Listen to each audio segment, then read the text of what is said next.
We're back, baby. It's a charity stripe. Pitch free throws because they are free. Joshua Fisher here, going solo dolo for the first segment. This is our radio show, 1090 ESPN.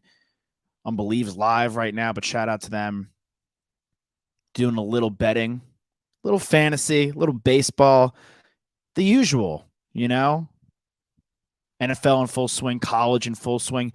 College is peculiar this year from a betting standpoint.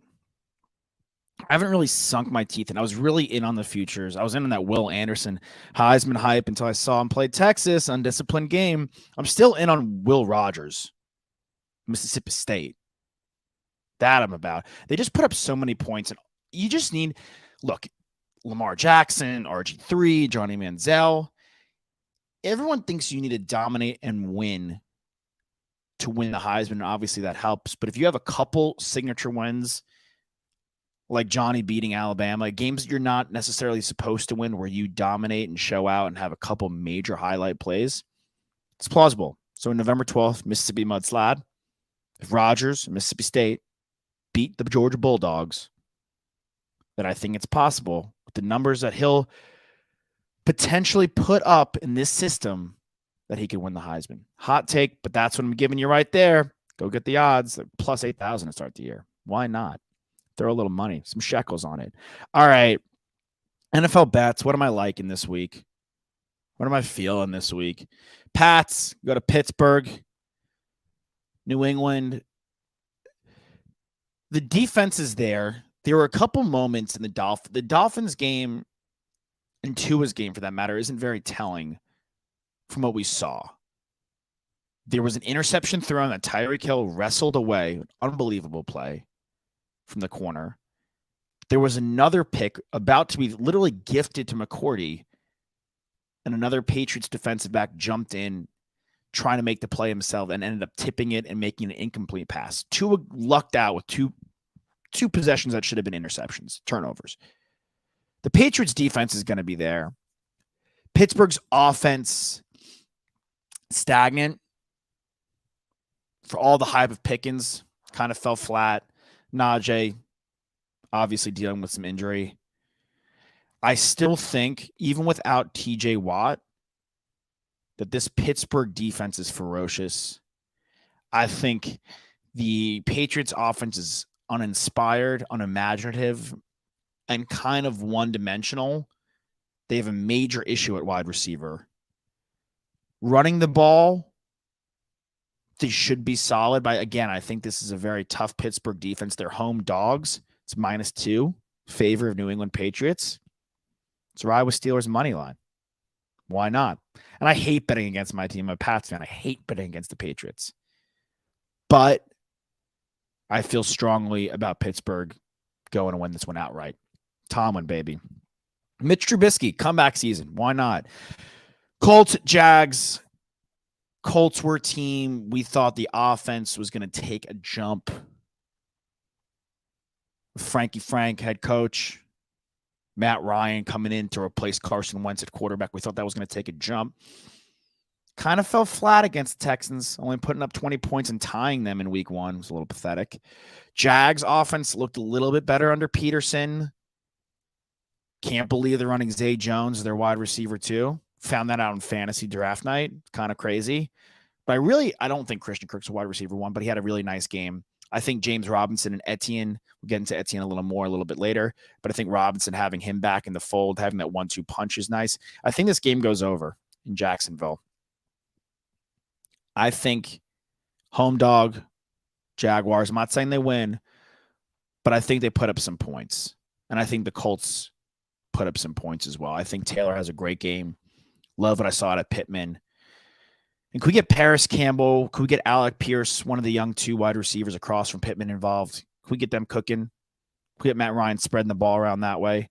I think these 2 teams each go above 24 points. Maybe like a 27-24, like a 30, maybe like a 34-24 win in Indy's favor. I think they hit the over in that game. We got Titans at Bills. Titans, mockery, and a sham. Buffalo absolutely decimated the defending champs. The line jumped from -7 to -10. A lot of people think that's an overreaction. I do not. I think you talk about a one-dimensional. I think the Titans offensively are just like a better version of the Patriots offensively, and that's only because they have Derrick Henry. Very similar. The quarterbacks are just kind of okay. Mac Jones, I think, has more room to grow, but you're not really doing much with. They were like the worst number 1 seed I've ever seen in the playoffs last year for the AFC. Robert Woods, you still have to see how he comes back. Burks, still a rookie. Hooper did nothing at the tight end spot. I think this Titans offense is mediocre at best, and the Bills have a ferocious defense. They have a ferocious defensive line where they can just rotate guys. And while Allen had a good game, if you look at him like from a fantasy perspective, he had a really nice game. Still turned the ball over twice against a tough Rams defense. A defense where they have Jalen Ramsey and Diggs torched them. I think Buffalo comes Monday Night Football and smacks Tennessee. This is a scorching take. If this was -13, I'd still take it. This could be a 2-touchdown game, and I wouldn't bat an eye. I think Buffalo defensively was dynamite, and I think we'll continue to see that. Obviously, the Rams still working out some kinks. The Akers thing was bizarre. Allen Robinson, I think, will bounce back, but I also think there's elements of the Buffalo offense. I don't think Josh Allen's going to turn the ball over twice. I don't think Dawson Knox is going to be completely quiet like he was in Los Angeles. At home, first home game coming off a ferocious win against the defending champs. I think Buffalo decimates Tennessee. That -10, taking that handsomely. What else we got on the slate? This is like, you love to give like analysis, like 61% of the time against the spread, the dog hits, like, after week 2, like, there's certain, like the Cardinals, right? Is a sexy pick this week after getting bombshelled by the Chiefs against the Raiders, whose offensive line is shaky beef. Here's one that's just a gut pick. For the first time in his career as the head coach, Dan Soap Opera Campbell, home favorite. Never been a home favorite in Detroit against the Commanders. The Commanders who could impress some people and for reasons that were unstated and maybe surprising to start the year. A position group that the Commanders have. Many people focus on the defensive line and we're psyched about the defensive line, especially when Chase Young comes back. Many people have a lot of stock in Carson Wentz Island and are not willing to give that up. But the Commanders' receiving room might end up being the most valuable positional group outside the defensive line that the Commanders have. Curtis Samuel looked fantastic. Dotson, first game, but looked stellar. And McLaurin didn't have to do too much and still had a touchdown. Commanders go against the Lions. Lions gave up 38 against the Eagles, who could end up having the best rushing attack in the NFL. We'll get into the Eagles in a hot second. But they also dropped 35. The over, you could sprinkle something there, but I think Lions home, first home favorite for Dan Campbell. Why not Detroit? Why not ride with your boy? Vikings at Eagles -2.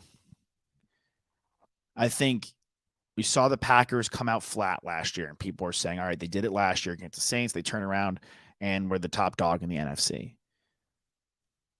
I don't think they necessarily came out as flat in this one as they did last year. I just think the Vikings are good. I think the head coaching switch was what they needed. I think they could have the best receiver in football. If the Lions can put up 35, and Swift ran wild, and they abandoned the run. DeAndre Swift had 144 yards and 15 carries against the Eagles. They're going to have to play the Georgia boy, the rookie, Jordan Davis, a whole lot more in Philly. But they had 10 yards of carry when he was out of the game. Dalvin Cook, Madison, and that play action unleashed. I think the Vikings put up some points and win this outright. Vikings, road dogs, money line. That being said, one thing, the Packers ran pretty well. Smaller sample size. Neither of the backs, Jones, Dillon, getting 12 carries plus. The Eagles with Hurts, dynamic runner as a quarterback, one of the best, if not the best, honestly, at this point. Sanders is healthy. Gainwell, I mean, Boston Scott's still there. They can really run the football. And I think Minnesota's run defense left a little bit to be desired and was kind of masked because they were ahead and the Packers had to abandon the run. I think the Eagles, devil's advocate, can run the football nicely against Minnesota. But for a value bet, I love Minnesota on the road against Philly. So Steelers money line at home against the Pats, the underdog, the over in the Jags-Colts game. Titans at Bills, Bills minus 10. Commanders at Lions, Dan Campbell, first home favorite, minus 1.5. Vikings to beat the Eagles outright in Philly. After Philly squeaked one out against Detroit, Minnesota handily beating Green Bay, buying the hype with Minnesota. Skull, skull, skull. All right, fantasy homies, fantasy jabronis, guys you should start that you may not be starting, guys you should sit that are kind of on, hey, do I play this guy? Do I not play this guy? Where am I at? All right, start running backs. Let's just go to Los Angeles. Cam Akers, third, fourth round pick. Darrell Henderson, as of now, if you have that handcuff, you must ride Henderson. Outsnapped him, outtouched him. Akers with a goose egg. You can't. If a guy comes out with a goose egg or a really poor performance, and he's not one of your, and Akers could be the exception because, again, some of you took him in the third round. You can't sit a guy who took in the first and second round if he's healthy. You got to play those guys. A guy like Kamara, who was dealing with some rib issues in week one, but definitely left a lot to be desired in that Saints offense that started clicking without him in the second half. You still got to ride Kamara. The Akers goose egg, the Devonta Smith goose egg, the Amari Cooper, Allen Robinson issues. Amari Cooper, another guy that's a jabroni for me. So Cam Akers, Amari Cooper, that's my running back jabroni, and that's my wide receiver jabroni. That's one of those things that they could bounce back. And if they bounce back this week, great. You have them for the future. It's early in the season. But those are two guys that I would not be riding on. You just got to sit them and see how it plays out and cut your losses for week 2. Because if they bounce back, you can't shoot yourself in the foot. No Plaxico bursting this thing and be like, oh, I should have started him, because he shouldn't have. He goose egged Amari Cooper, underwhelmed. I think that Cleveland game, they're going to run the football and get out of there. They're going to run the football against Gang Green and get up on out of there. They have the best backfield. I was wrong. I love Dillon and I love Jones, but that is the best backfield in football. At home, run the football, get out of there against Gang Green. And I think it's a similar situation, sticking with our jabronis. I said Dawson Knox earlier is going to bounce back, but similar to the boat of like, hey, he's probably one of those tight ends that's not in that main tight end group of Kelsey, of Kittle. If he's healthy, you got to play him. Pitts, Schultz, even, got some looks from Cooper Rush. Going to rely on the tight end safety valve of like the big Mark Andrews, the big, the power 5, power 6 tight ends. Like Dawson Knox just isn't in that group yet. And he was such a black hole on Thursday that if you have another option to swap him out, do it. Travis Etienne, if you have another option to swap him out, do it.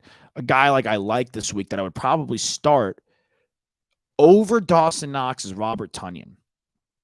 There are so many question marks. Allen Lazard coming back for Green Bay, presumably. There's so many question marks with Rodgers as a receiving group and his weapons. Lazard and Tonyan give him the most familiarity. 6 targets is solid for Tonyan. He was a touchdown machine. He's obviously working his way back from injury, but he looks solid against Minnesota health-wise. I think if they get in the red zone, that could be a route Rodgers goes. It's something he's familiar with and comfortable with. And I think Tonyan, if you have the option, if you're like, hey, I could start one of these guys, Knox or Tonyan, I'd probably go Tonyan there. Another guy I like, From a fantasy perspective, I've kind of poo-pooed him as a quarterback in general, but the Eagles put up so many points against the Lions.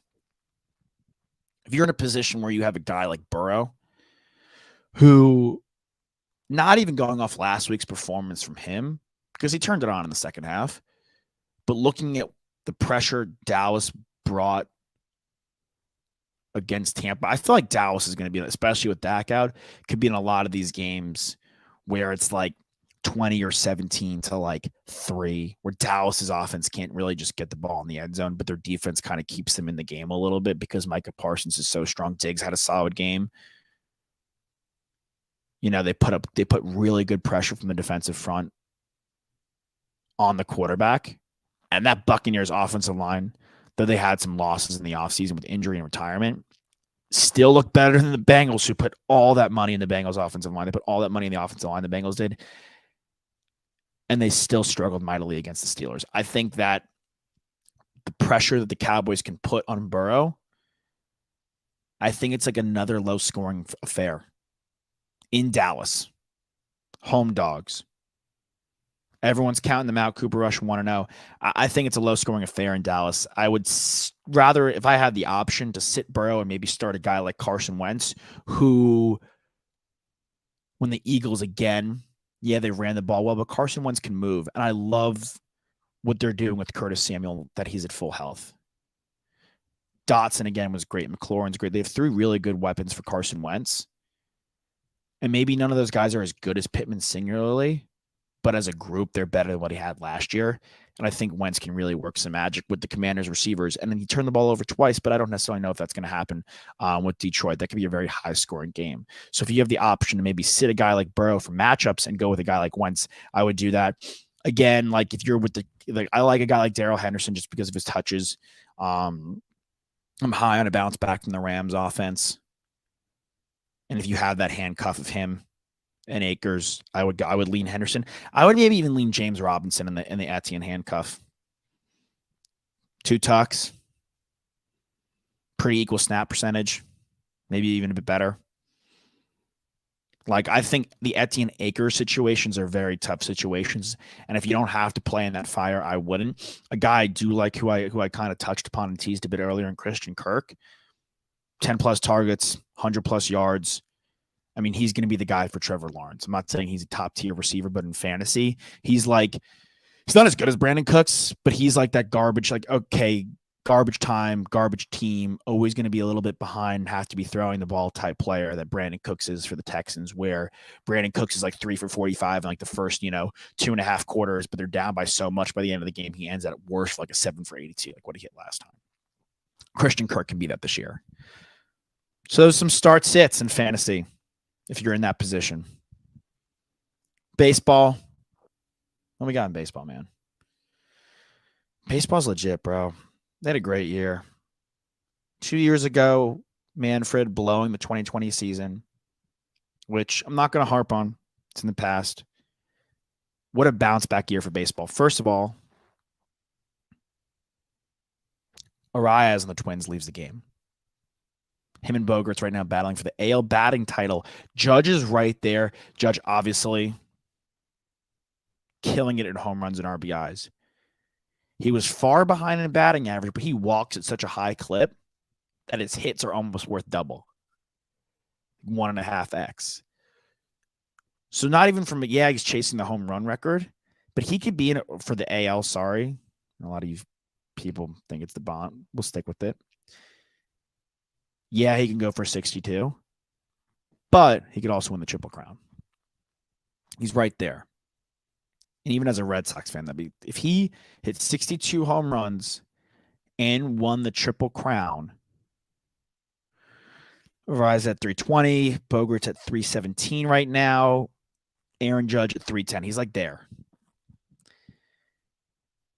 With some games left, I think that would be the greatest season in baseball I've ever seen.